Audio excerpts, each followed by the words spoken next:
Fala pessoal, tranquilo? Estamos aqui hoje para bater um papinho rápido sobre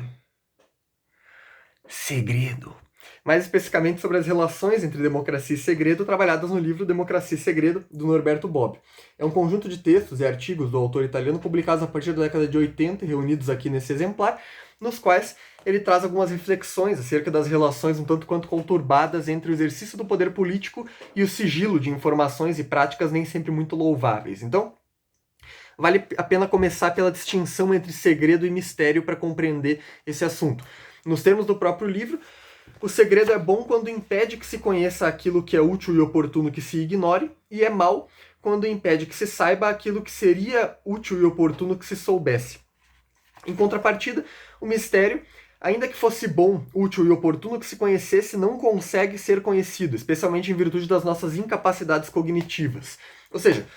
enquanto de um lado o segredo é deliberadamente construído, instituído por grupos de interesses que não querem que uma determinada informação ou prática venha à tona aos olhos do público, o mistério não necessariamente está envolto desses interesses pessoais, mas por conta das suas características constitutivas ou da incapacidade cognitiva do próprio observador, não pode ser plenamente conhecido, não consegue ser plenamente conhecido. E o que isso tem a ver com o exercício do poder político, né? Se a gente voltar mais ou menos na passagem da Idade Média para a Idade Moderna, especialmente no Ancien Regime, no exercício dos poderes absolutistas na Europa, a gente vai conseguir entender isso um pouquinho melhor. Nessa época, existiam três grandes mistérios que pairavam sobre a cabeça dos cidadãos europeus. O primeiro deles era o Arcana Dei, que dizia respeito às questões do divino, às questões acerca da divindade soberana, sobrenatural de Deus que governa o universo na sua onisciência, onipotência e onipresença, e que seria, por conta disso, incompreensível aos olhos humanos incapazes em suas faculdades mentais, né? O outro seria o Arcana Naturae, correspondente às leis universais da natureza que regem o mundo e a natureza das coisas. E o terceiro, o Arcana Imperii,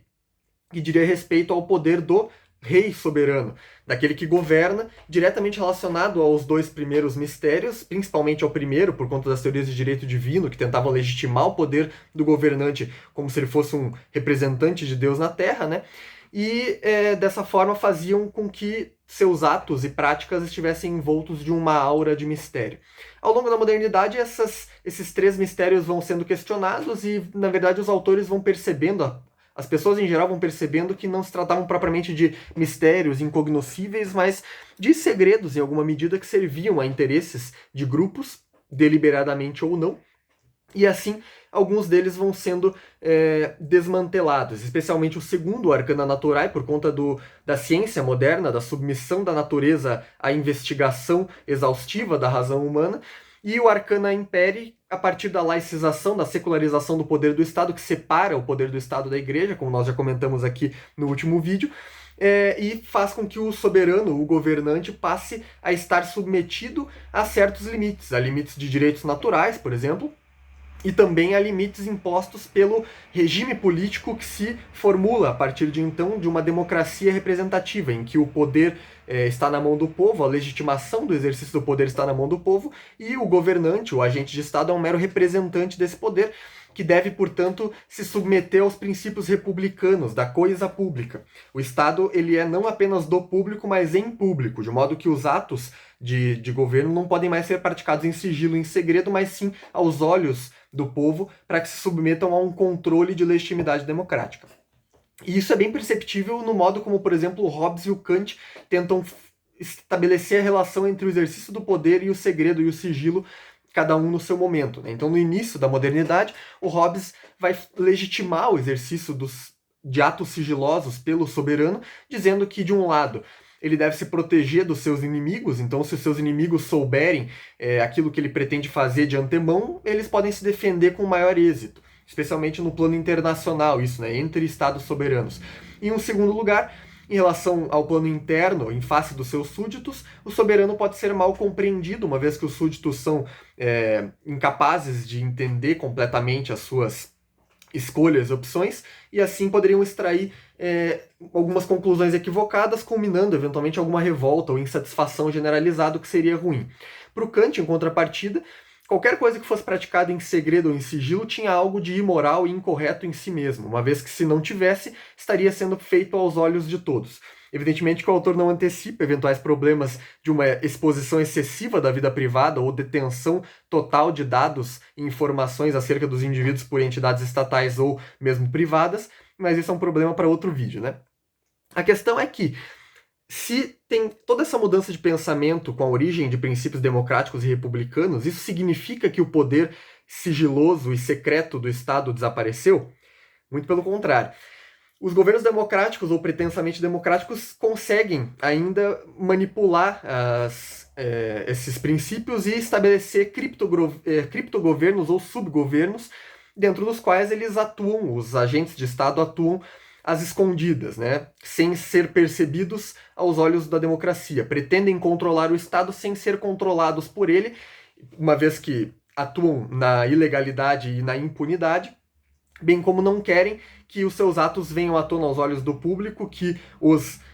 elegeu, que os escolheu para representar o poder da população e do povo no papel de agente estatal, uma vez que, se viessem à tona, supostamente deveriam gerar escândalos, já que são práticas inadmissíveis que não poderiam estar sendo praticadas.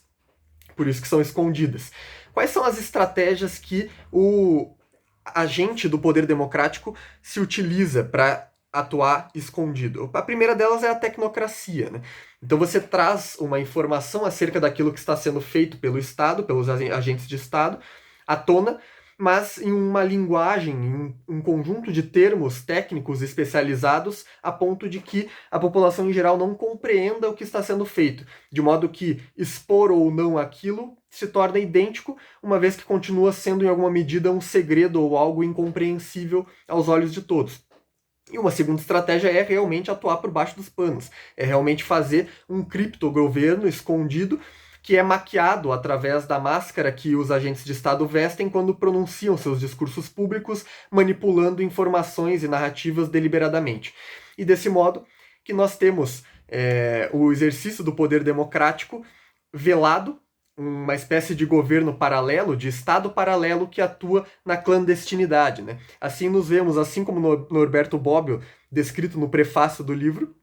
como testemunhas de uma doença mortal e moral da nossa democracia, corroída em profundidade em seus órgãos vitais por um sistema de práticas ilegais e frequentemente criminosas, de relações inconfessadas e inconfessáveis, de interferências e intrusões que, tal como um rio cárcico, repleto de cavernas e galerias erodidas pelas águas subterrâneas, periodicamente aflorará a superfície numa série clamorosa de escândalos, revelando o fundo que deslegitimou e ameaçou a ordem republicana.